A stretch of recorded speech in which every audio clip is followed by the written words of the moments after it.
Hey, what is up, Slimepack Nation? Welcome back to the channel. Welcome back to another trucking collab vlog. Now, this person I got coming up, he's a new driver with Prime Inc., new in leasing, and I figured it would be kind of a good idea to get his experience while he's still in his beginning stage of leasing with Prime.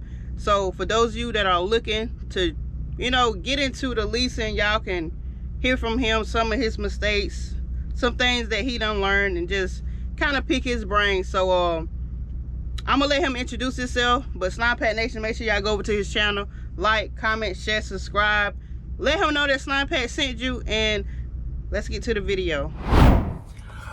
What it do, Slimepack Nation, what's good with it? I go by the name Vito Belly, aka Rolling with Vito. Shout out to Slimepack who put me on her stuff, I seen she made a post not too long ago and said she gonna add collabs. I was like, I bet, let me email her right now, like real quick. So I did the email or whatnot. It was funny because my OG was like, you might as well see if you can be on there. I'm like, I'm already on it. Okay, y'all know the drill so far, what she been shooting. I got 3 questions I have to answer. All right, so let's go with this list. All right. The first question is, how has it been transitioning from TNT to lease? The transition, I ain't gonna say it's been amazing, I ain't gonna say it's been terrible. So first and foremost, like when it comes to the TNT experience, it was okay. I did, I learned what I needed to learn. Did I feel like stuff was missing? Absolutely, because my training experience was like, my trainer didn't really speak the best English, so a lot of the stuff was like uncertainty with it. But when they said we can finish TNT early, I was like, all right, man, shoot, say less. I like to get that money. But throughout the whole process of like leasing, I watched YouTube, I seen people on their reaction to leasing and whatnot. Even walking in the door, everybody said, leasing, you make more money. Leasing, you make more money. But that was the only reason, which kind of made me confused. It's like, why everybody saying lease? Because honestly, I could have did lease or company. Either way it goes, I would have made more money than what I was making at my old job. So when it came to like the money part, it wasn't really a soul for me to go lease. The main reason I wanted to go lease is for the business side. That is the main thing. So once they said, yeah, you got to get your LLC, your EIN number, business bank account, I was like, I've been trying to get that for the minute. Shoot, I needed a job to get me that. So I'm getting 2 birds in one. For me, it was like 2 birds in one stone. Because I know it's like, it's a transitional period between company and lease. Most people will say, oh, you new. You don't know what you're doing. You blah, blah, this, all this. Which is true. I am new. I'm not the most experienced with this trucking industry. I'm not even gonna lie to you. But there's 2 ways to get in the pool. You can either go all the way around, take one step, another step, get deeper, now it's at your ankles, now it's at your kneecap, your waist. Or you can do a swan time bomb in the pool, and if you drown, you drown. If you swim, you swim. Me, I went with the latter. That's how I like to go about things, because it's like I want to just immerse myself into it so I can learn. Because like when my reaction of going straight into the lease, I had no expectations of I'm going to make the most money I've ever had. Nothing's going to go wrong. And I didn't have the expectation of, oh, this going to be too much.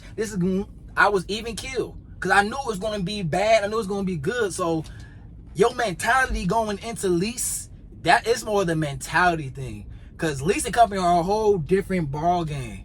You're not going to make the same amount of money each week if you do lease. You can't look at it like that. You got a whole truck payment. You paying $1,200 every week.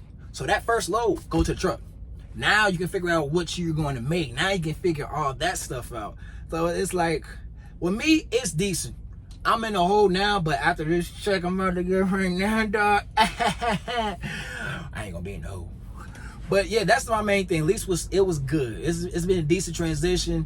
I'm not really tripping. Like, cause once the main thing, another reason why I went lease, yeah, it's more riskier. I hear that all the time. But I'm gonna do this little list for you. Hold on, come here.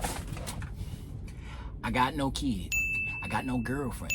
I got no wife. I got no car note. I pay no rent. I just got a phone and Wi-Fi bill.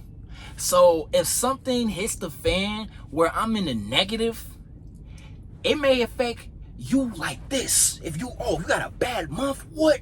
With me, it'd be like, I still got like 500 put up. I just eat some turkey sandwiches. I can maintain through the hardship. So like, that's why I went straight off lease, cause it's like, I ain't got no rush, you know, I'm cool with that. All right, and the second question is, name your mistake and how'd you learn from it and how can that help other people? Okay, one thing, make sure you do a tug test. Make sure you do a tug test, because you don't not want to do a tug test, and then you drive, and then next thing you know, the trailer falls and hit the ground, and then you gotta wait 4 hours for the tow truck to come to put that trailer back on you, and then the company is gonna say, hey, we need you to back this trailer up to the building so we can remove the product and put on another product. You do that, and then you ask the people, can I just drop the trailer here with the landing stuff right here? They say, no, you gotta keep it on there. So then you're gonna tell dispatch, oh, I can't do this, blah, blah, blah, blah, blah. Well, you're gonna have to wait till tomorrow, and then so we can remove the landing gear so we can have you drop the trailer off. And no, you're not gonna get that load anymore. So then you drop that trailer off all the way back to the prime facility, and instead of getting that $2,300 load, you just got like $600 because of that. That's one thing you gotta learn. So don't do that. Don't do that. You hear me? I see you right there. Yeah, don't do that. Just don't do that. And like, it's just little things, you know, because like, especially if you're new, I'm peeping like most people, like in my conversation, my community, flock world, it's like it'd be a decent amount of just new people who don't know nothing about trucking. I'm giving that experience a person who doesn't know nothing about it. Just walking to, I'm giving y'all the experience. It's like little stuff. Like if they say pick up the 02 is here, the 03, normally it will say the 01, but it doesn't.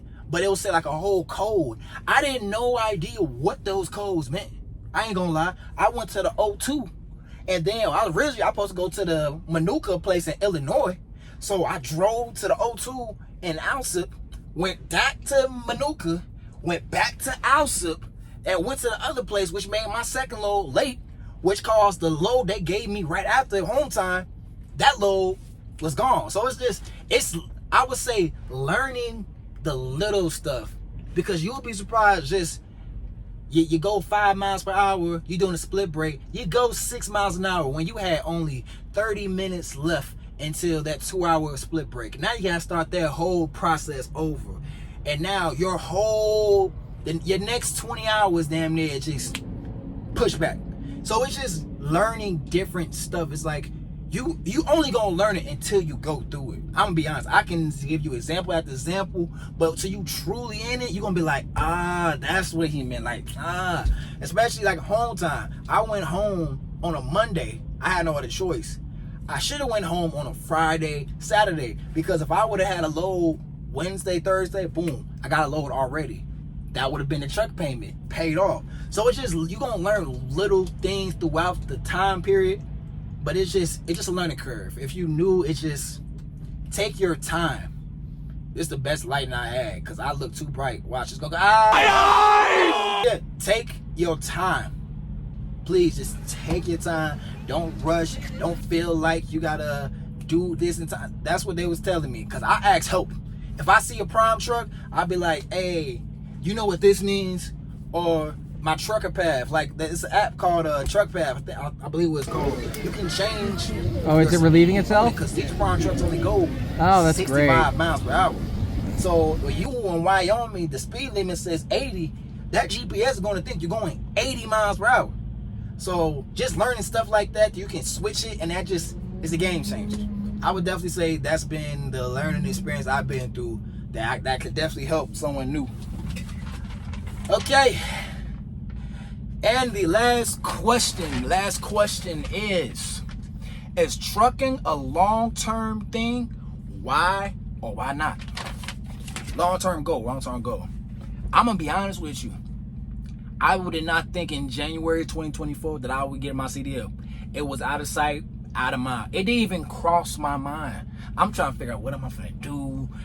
I'm in a terrible position. But then I got the call, boom. Pulled up on February, got my CDL in March, finished TNT in July. So the reason why I appreciate for this job just in general, this trucking in general, I want to be an entrepreneur. I ain't gonna lie. Because you see, I got my ears perked up when I said business. They said you get an LLC, business credit. Like, you know, I want to learn. I want to be able to use the income I make, get a good business credit cards, learn how to make property, do all these type of things with it. But I needed a good career that can help while I do that. So it's not, I wouldn't say that it's a long-term thing. I'm gonna respect the game that has been given to me. This ain't no, okay, well, I'm gonna do this and like, nah. It is a special career. Getting your CDL and being like a driver, I'm not gonna take that for granted. Is it a long-term thing for me? Nah. I don't, listen, I'm 27. By the time I'm 33, 34, I honestly do not see myself driving. The latest I'll probably say is 30, maybe 31. I don't see myself driving. There's no disrespect to anybody who's in it, but like, I love music. I love like entertainment, you know, like vlogging, doing podcasts. Like that's my thing. I'm just so happen to be a truck driver. That's the niche for me. So no, it is not a long-term thing, but it did open my eyes for me to the information I'm gaining, driving, talking to other people, to make trucking a business venture in the future. Like maybe get my own fleet, maybe, you know, do something like that. That's definitely one of the things that I would say that has swayed my mindset of thinking since been driving. Now the sun wanna go down, now I got better lighting and whatnot. But yeah, those are, like I said, those are my three answers I got for y'all. Once again, I go by Vito Belly, rolling with Vito. You know, y'all seen the little preview she got, you know, hit that like button, hit that subscribe button, comment, you know. But y'all know the saying. You realize this is not your page. They don't know the saying. Slime back to you.